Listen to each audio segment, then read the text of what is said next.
So once again, this is file item number 9, review of the Bay Delta Conservation Plan and Draft EIR, EIS.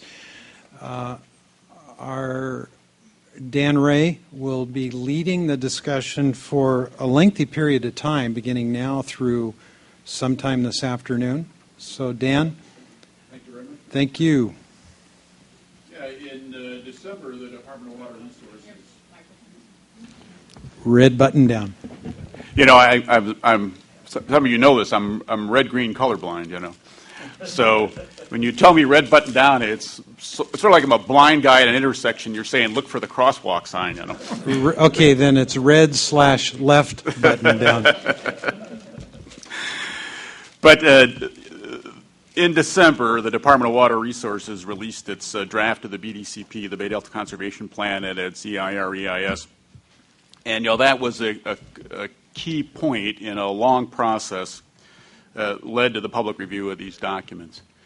And they're obviously the BDCP is important to the council. We have statutory responsibilities. DWR is to consult with us as they develop it. We're a lead agency in the review of the EIR, EIS. The Independent Science Board has been assigned in the statute the responsibility of reviewing the EIR as well and providing advice to you and to the Department of Fish and Wildlife. If the BDCP meets the standards that are in the Delta Reform Act, is approved by the Department of Fish and Wildlife and the federal government, then it'll be incorporated in the Delta Plan. And the Delta Plan right now, recognizing the way that the BDCP, if it is successful, could provide a comprehensive guide to restoration of the Delta ecosystem and improve conveyance across the water across the Delta in a way that has the potential to improve water supply reliability. The Delta Plan calls for its completion by the end of this calendar year. We've met many times to hear briefings from the BDCP staff and their consultants about its components, ways it addresses different issues that are important to its success. And today we wanted to bring you 3 additional reviews done by consultants to us or by our science program on behalf of others or by the Independent Science Board to give you a fuller analysis of the BDCP and the ways in which it can work to address the Reform Act's objectives. And then finally, at the end of the day, we're going to suggest to you comments that we'd like the council to submit on the draft EIR. We're going to hear 3 reports today. The first is going to be from Arcadis, our independent consultant. We retained them several years ago to provide expertise to the council about the BDCP and how effective it may be, and as well as to help with a review of the EIR, EIS. Then we'll be hearing a report, a panel of 2 different report from 2 different science panels. The first is a panel that was convened by the Delta Science Program at the request of the Bureau of Reclamation and the Department of Water Resources and the other BDCP agencies to review the BDCP's effects analysis. That's the part of the BDCP that provides the scientific rationale for why it's expected to have the outcomes that it's hoped to have. And then the second participant in that science panel is going to be a couple of the chair and the co-chair, I think, vice chair of the Independent Science Board, who will report on their review of the EIR and the EIS. And then at the conclusion of that, I'll be back here discussing with you the recommendations we've proposed in terms of comments on the EIR, EIS. The first 2 reports, the report from Arcadis as well as the reports from the Science Board and the independent panel that reviewed the effects analysis, those are being presented for your information. We're not asking you to vote on them, and we're not expecting that. Those are activities that Arcadis has done or the 2 panels have done, and they just want to make sure we share with you their findings and conclusions and the suggestions they might have. But the last item, the comments on the EIR, we are requesting action on those, and so it might be appropriate to take public comments on those as well. Just from my training is that you're supposed to tell people what you tell them before you do it. I thought I'd just briefly run through what we think you're going to hear today. I think we're going to hear that the BDCP's conservation strategy, in terms of Arcadis' report, I think they're going to say that the BDCP's conservation strategy, if it's successfully implemented, could contribute to furthering the Delta Reform Act's co-equal goals. It can't solve all the problems, and there are certainly some shortcomings. There are still opportunities to better protect in Delta water quality and reduce impacts on the unique values of the Delta as a place, its agriculture and recreational cultural resources, and the special values of those communities with better mitigation of the project's impacts. I think the independent science panel is going to emphasize some of the uncertainties that tend to the outcomes that the BDCP seeks, and Arcadis' review and the Independent Science Board's review also talked about those, and they emphasized the importance of then an effective adaptive management plan, a more effective adaptive management plan than the BDCP might get proposed to address and respond to those uncertainties, because they can't all be eliminated. It's a complex ecosystem. It's a complicated program. It's changing over time, so a strong adaptive management program is essential. Finally, Arcadis is going to report that I think the governance and the finance program for the BDCP has got both strengths and weaknesses. That leaves a key decision to the fish agencies that are going to have to ultimately approve this, and that's to find regulatory assurances that balance the risks to the water agencies that are responsible for paying such a large share of the BDCP's costs, balancing those risks that they would end up holding with the risks to the environment. And so I think that's the summary of what you're going to hear.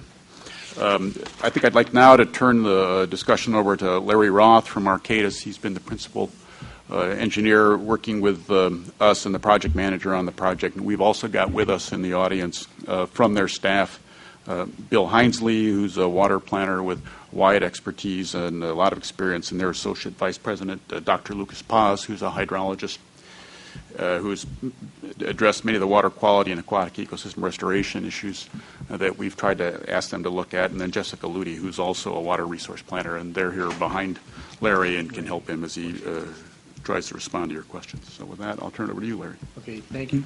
Larry, before you begin, Phil has a question. Dan or Larry, maybe you can respond to this issue. The Bay Delta Conservation Plan, EIR, wrote its own discussion of the compliance requirements with the Delta Reform Act. That's the Appendix 3I, Larry, that you had told me about some months ago, which I've gone through and read. I just want to know, for our purposes today, are we assuming that Appendix 3I, I think it is 3L or 3I? 3I. Is a legally correct description of the council's role, authority, and duties should an appeal from BDCP come before us?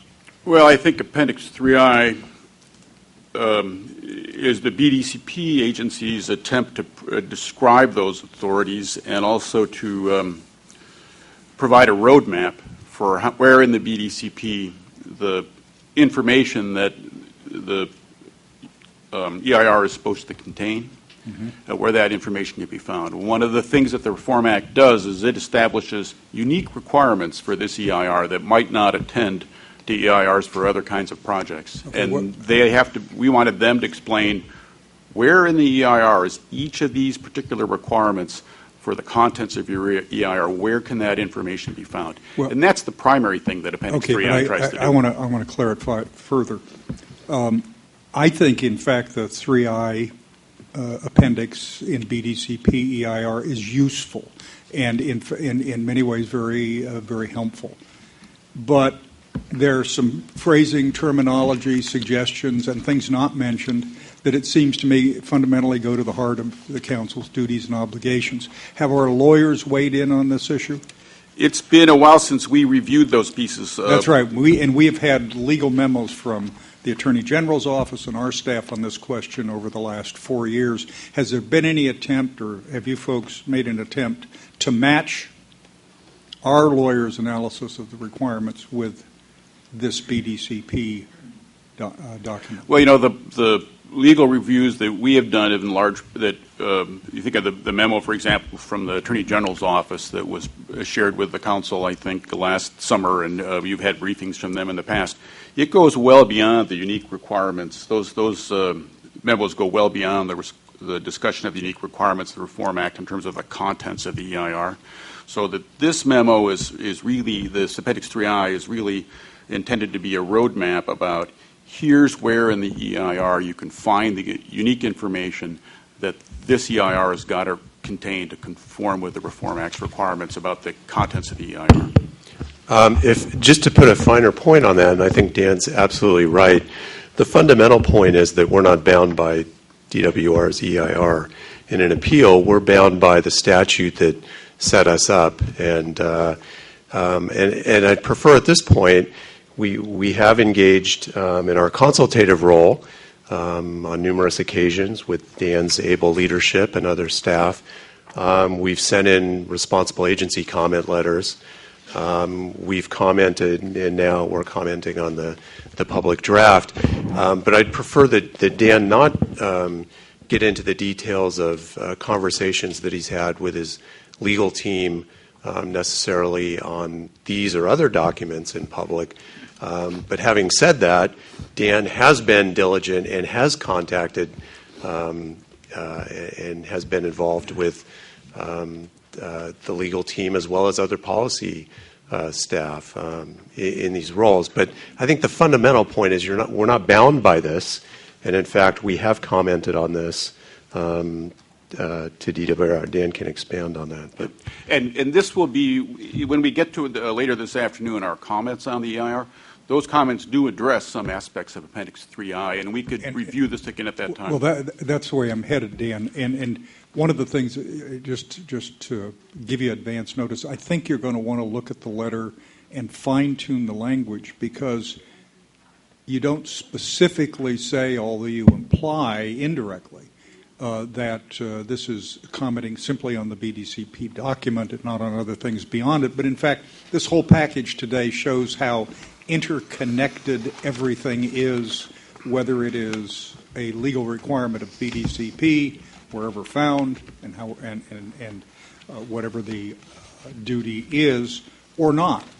And the letter, I just don't want to create a situation where our silence, either in the letter or today, somehow allows people to infer that we have checked off, oh yeah, everything that they say there is everything that we have to do and nothing else, because I don't quite personally read it that way. Okay, good point. Okay. Larry?